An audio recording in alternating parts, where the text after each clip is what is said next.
Good afternoon. My name is Mark Skidmore. I am the director of the North Central Regional Center for Rural Development, and we're hosting this opioid programming webinar series. I'm also the coordinator for the Extension Opioid Crisis Response Work Group. And the work group's charge is to help develop a strategic framework whereby Extension could have an impact in addressing the opioid crisis and behavioral health more generally. And so we've been, one tack is to try to get as much information and evaluation of different programs, quality programs that are being used right now in Extension, and seeing if others might be able to learn about those and see if it's a good fit for their needs and capacity in their respective states.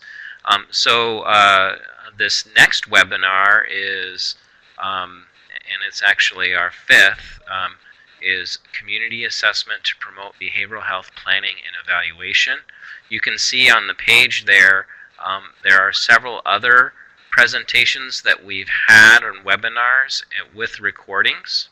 And you can go to this link right here to get those recordings, learn a little bit more, and also do evaluations. In just at the end of this webinar, I'll pull this link in, and then I hope that you'll take a few minutes to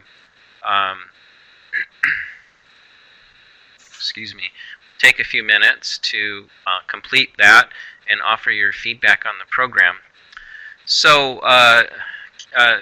community assessment and education to promote behavioral health planning and evaluation is a, we're going to refer to it as CAPE, was a program that was funded by SAMHSA, the Substance Abuse and Mental Health Services Administration, in collaboration with the USDA. It was organized and administered by the Rural Development Centers, with the NCRCRD taking a lead role.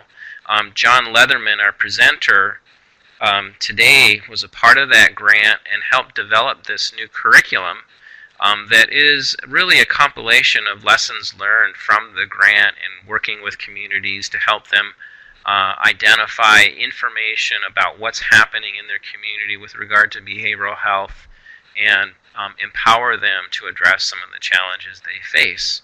And so with that, I'd like to introduce John. John is a professor of agricultural economics and extension. He's within Extension as well at Kansas State University.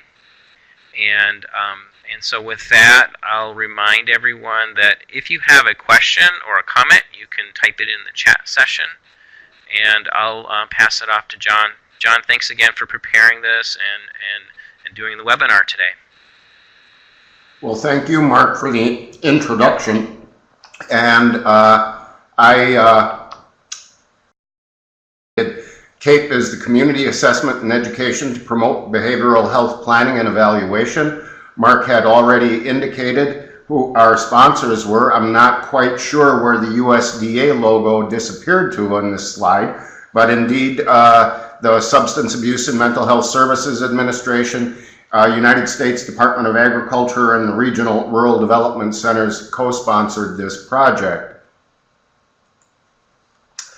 Just to give you a little bit of an overview of what CAPE was, it is a multifaceted, multi-year research and outreach initiative focusing on community behavioral health. There were numerous projects undertaken within this endeavor, and I've listed a few of them here: how leaders form views about community behavioral health needs, the sources of data that they use. There was a project that did an extensive social media analysis, a national survey of behavioral health literacy. We tested a couple of behavioral health surveillance systems and investigated a number of community innovations. As we reached the latter portions of the project, we decided to work on a training curriculum because we had had so much experience talking and visiting with folks from all around the country that we thought we'd try to utilize the lessons learned from the CAPE project and add a couple of elements that we felt would be helpful relative to the curriculum. Our project manager at SAMHSA really helped us to identify our training objectives, and he had suggested useful training would be involve creating and sustaining community coalitions to address local behavioral health needs. Well, in considering that particular objective, community development training is something that we do in extension, and indeed I've done my entire career. And so I felt as though I had a good direction on how to provide some instruction in and around that. And so we offered community development training utilizing sort of a distance training approach. And we incorporated this notion of community action planning. Our second objective, to enhance behavioral health literacy and reduce mental health stigma, that's where we had the idea of drawing upon the mental health first aid training program. That was the subject of the previous webinar. The CAPE training consists of 8 video lectures covering the planning of a community scale initiative. Each of these video lectures is approximately 20 to 30 minutes that an individual can view at their convenience. The mental health first aid workshop is embedded within the training program. That, of course, is a one-day in-person training program. We expected there to be a degree of sort of self-study among the participants within the program, and we interspersed throughout the program webinars for discussion of the things that we were learning, talking about, and otherwise had questions about. Our goal ultimately through the training was to enable participants to be able to develop a strategic community action plan in relation to community behavioral health issues. Just to give you a little bit of a flavor for the video content, and the first couple of lessons, they were basically introductions and overview, first of behavioral health issues in the United States, and then we gave an introduction to community development in the training that participants would receive. From there, we started talking about community needs assessment, and we began by identifying a number of available secondary data resources, how to access them, and how to communicate the behavioral health information that is available. Our own take on it is that there's more data available than you can imagine, but there's also less data available that you might want. And so in our next lesson, we talked about the notion of gathering primary data within the community to sort of fill out the gaps that may exist in relation to local priorities. In our fifth lesson, still focusing on community needs assessment, we talked about identifying the relevant stakeholders, doing an inventory of community assets that are available, and reviewing the history of initiatives that had come before. From there, we began talking about the notion of public relations and how to build community coalitions. In our seventh session, we talked about how to engage the community and what effective public events look like and how to organize them. And then finally, we concluded our video training by talking about how to build consensus relative to priorities and action strategies going forward. And then finally, the notion of community action planning, which is really kind of the bottom line of what we're trying to accomplish in the community development training. What we did in discussing community action planning, we offered the challenge to essentially focus on the notion of creating and sustaining a community coalition to address behavioral health challenges, such as the opioid use problem.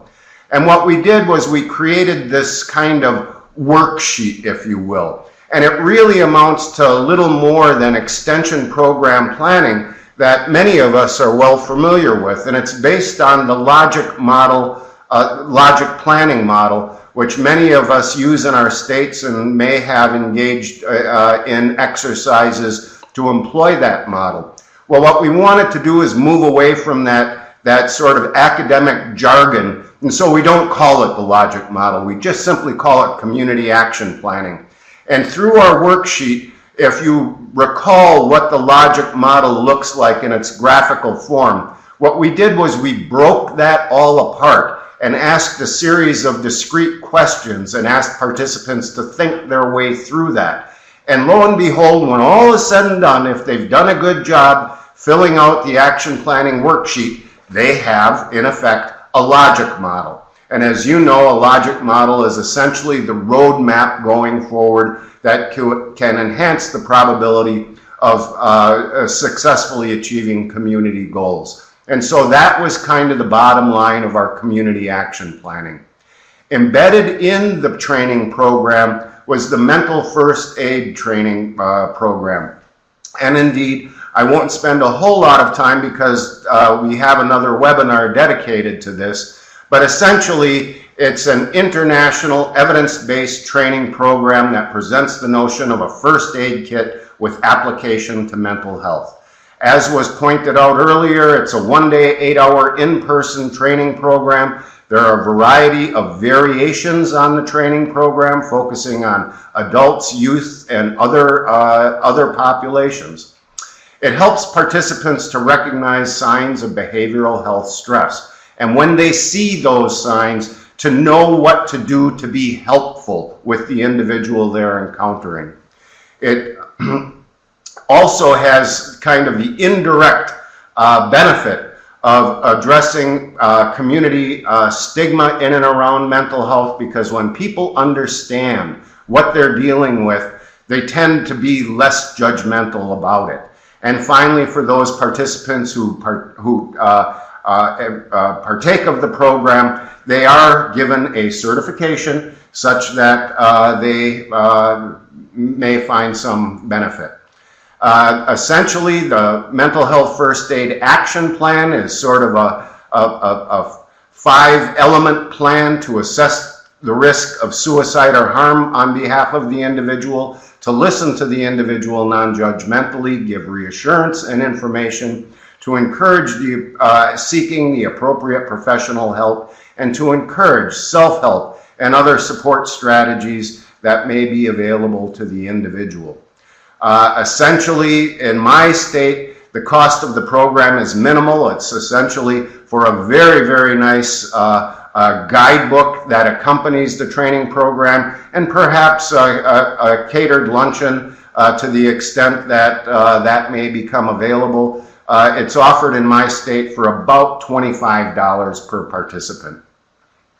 Essentially, the Mental Health First Aid adult curriculum discusses a variety of problems that many adults experience, and focuses on depression and anxiety disorders such as suicidal behavior, self-injury, people who have experienced traumatic events, and people experiencing excessive anxieties. It discusses as well various types of psychoses or perhaps incorrect thinking on behalf of the individual. And finally, it focuses on substance abuse.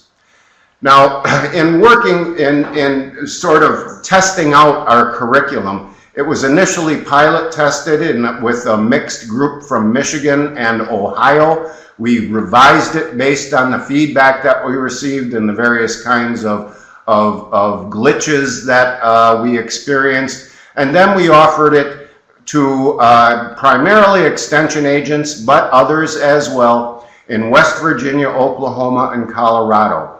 And in doing a fairly extensive evaluation, the evaluations did show that knowledge improved across both the community development and the mental health literacy dimensions. And I might just note parenthetically that having participated in all of the discussions in and around these trainings, I did not hear one question or issue raised that hadn't otherwise been addressed somewhere within the training program, which I take to be a sign that we were fairly comprehensive in our thinking about what was needed. We hope to continue doing this type of work. We see it as having a good deal of potential on behalf of the community to address not only behavioral health needs such as substance abuse and the opioid problem, but we see that this can be of considerable benefit in terms of whatever a community may hope to achieve, where it requires some sort of an organized community scale effort. We currently have a proposal into USDA, essentially to redo the videos to enhance their quality and emphasize opioids. If you view the videos, you'll see that they're a little bit rough, and we would like to essentially enhance the overall quality and get them focused in on the opioid problem and some current issues that exist. We hope to produce 2 additional videos, one discussing alternative community initiatives that are being employed to respond to the opioid problem, and yet another video to present an opioid response action plan that I would essentially build and use as a demonstration of what we would hope could be accomplished. With regard to our mental health first aid training program, the notion is just simply to emphasize to a greater degree substance abuse without necessarily diluting or otherwise ignoring the broader behavioral health application. What we'll be encouraging participants in any future training to do would be a 2-part initiative. The first, to build the effective community scale coalition if one doesn't currently exist, because we do believe that this collaborative effort on behalf of local individuals and institutions is an essential component to the community moving forward to achieve its objectives and resolve its needs. And then to focus on a local opioid response action planning initiative so that they can indeed begin the process of building a roadmap for self-help strategies in responding to the problems that exist within their communities. I would just point you once again to the CAPE website. It's at healthbench.info. There you will find all of the videos that we've produced to date. You'll find a host of publications as well as extensive internet resources in and around broader behavioral health issues, as well as a host of training webinars that had been recorded and posted there. And then finally, should you want to talk with me about the CAPE training program, here is my contact information, and probably easiest is just to make note of the email address. I'm generally pretty well accessible via email almost anytime. So with that, I'll try to respond to any kinds of questions that may exist and talk about whatever folks like.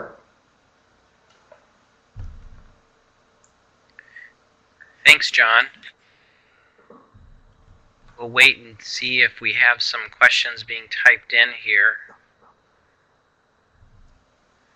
So to summarize, this is really a curriculum that combines mental health training, mental health first aid training for individuals who may not have a background in the health arena, but are playing leadership roles in the community, and thus that would be a useful base from which to start building some sort of group to deal with these challenges, and then capacity building for the community to identify its challenges and move forward with the plan. Is that a fair summary? That would be a fair summary, and indeed, once again, oftentimes to advance the cause of the community, it does require some sort of organized collaborative action. And again, we are just trying to employ some best practices in community development programming with application specifically to mental health and substance abuse issues that exist within the community. It really is what I had always thought was kind of a brief idea of trying to bring the folks with expertise in mental health and health together with the folks in USDA who focus on working within a community to try to move it forward in some fashion. And the principles would be applicable whether you're talking about community economic development, organizing community recycling, or what have you. But what we do see, and what I've never realized, was the extent to which mental health and substance abuse problems in fact exist within our communities and really are in need of some sort of an organized response. And we are hoping that we can help communities to learn to help themselves more effectively in responding to those needs. Because the fact of the matter is that folks from outside can't come in and fix our problems. We have to be right there at the front trying to help ourselves. Thank you. Thank you very much for doing the webinar. I don't see any additional questions. Oh, I see a question here. Allison says it's a good summary. Yeah, I agree. Thanks, Allison. I've moved over the Qualtrics survey link. And again, this is designed to help provide some information so that other extension folks in states can identify different programs that might be a good match for their capacity and the needs that they're experiencing in their state and in the communities in their state. So I really appreciate your feedback. Are there any additional questions from the participants? I don't see any typing. John, do you have any additional thoughts or remarks before we close? Well, I would just once again reiterate that I am available to discuss any thoughts or ideas if I can be helpful. And I'm actually sincere that if you think I can help, I'm more than willing to do so. Good. Thanks, John. And that's true for the NCR-CRD as well. We host the Health Bench website, and I'm glad to try to point people in the direction of resources that are helpful. Okay, I think then now's a good time to sign off. John, thank you again for the great webinar. Thanks to the participants. And we'll have one more webinar on Friday, and then one where a date is forthcoming. So the one on Friday is on June 1st, 2 p.m. It's about the Strengthening Families program. Okay, thanks everyone.